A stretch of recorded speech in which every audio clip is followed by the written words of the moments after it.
Even if the U.S. government certainly seemed unprepared for the pandemic, in fact, the military seems to have known about the potential threat for years and even warned of a critical medical supplies shortage.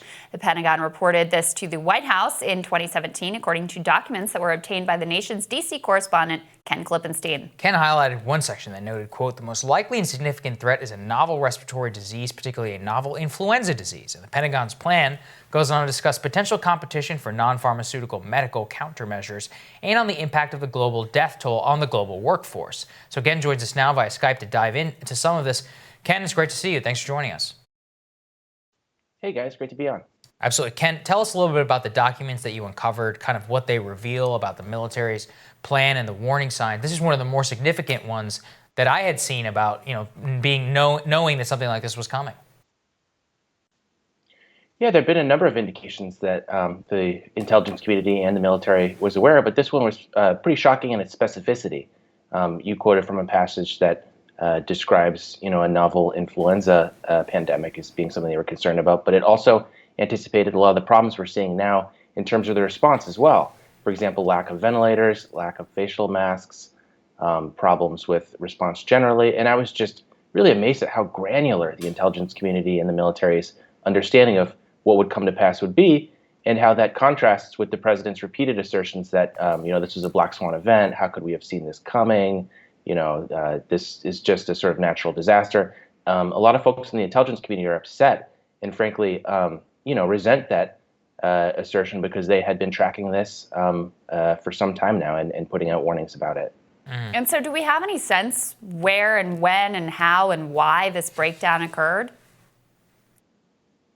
Well, so my understanding from the folks that work on medical issues within the intelligence community is that there is a tendency for them to get short shrift, where they'll put out these reports and amazingly detailed and a very interesting part of. So within the Defense Intelligence Agency, they have a group that's specifically tasked with watching bio threats, whether that's bioterror, biowarfare, but also ordinary, genetic mutations in diseases that, like with COVID-19 that we're seeing now. And so what they described to me was not just with Trump, but among administrations generally, including the Obama administration, to sort of put these issues on the back burner and not give them the same sort of urgency that they might get for, threats coming from foreign adversaries like Russia or China or Iran, for example.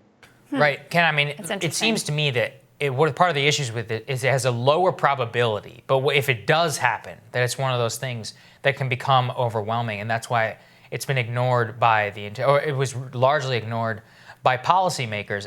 Let's go into some more of the detail. What are some of the things that they predicted that would come to pass that have, and maybe what are some of the things that are on the horizon that we're not thinking of that they had predicted in that report? So they go as far as describing a potential breakdown in civil society and the need for the military to enforce civil order. So that would be sort of the most extreme prediction or sort of forecast that they had. But what we have seen come to pass was a breakdown in supply chains, a mad rush, a scramble for competition for resources. All of this was known would happen.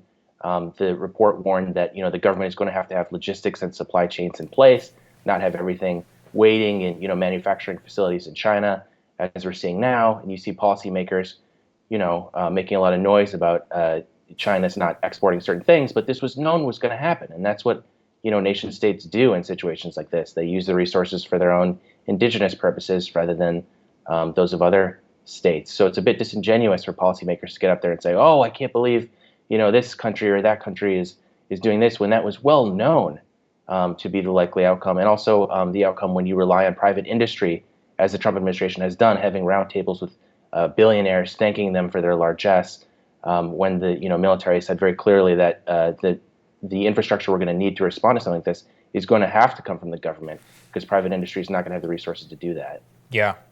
Part of what is troubling about this, it's troubling on a variety of levels, but it's also troubling because you have to assume there are any number of other threats and risks that are active, that exist, that this administration and others as well have probably failed to prepare for, just out of that instinct, as you said, to focus more on adversaries, nation state actors versus a pandemic versus a natural disaster, et cetera. I mean, do you get a sense that this is sort of a fundamental systemic breakdown, or was this a one-off where they happened not to prepare for this particular thing that happened, but they have been preparing for other potential threats? No, you're absolutely right. That was a systemic breakdown. And another thing that I had talked to folks in the intelligence community about that they were frustrated with is that when they look at these sort of problems, there is a tendency to want to see them as, with these shadowy state actors behind them. For example, we had, the Russia investigation. A lot of this focus on nation states is because the intelligence community, for better or worse, for worse I submit, their job is to watch the activity of other nation states, and so they tend to see nation state activity behind where there isn't. So what was described to me was in the beginning phases of COVID or coronavirus, there was an obsession with, did the Chinese perhaps manufacture something like this? Could this be a sort of biowarfare thing? And that really hampered their response because they were so worried about these questions of state sponsorship that they weren't able to put the resources into combating it that they would have liked. Well, very interesting, Ken. Thank you for the update. We really appreciate it. Great reporting, Ken, as always. Thank you.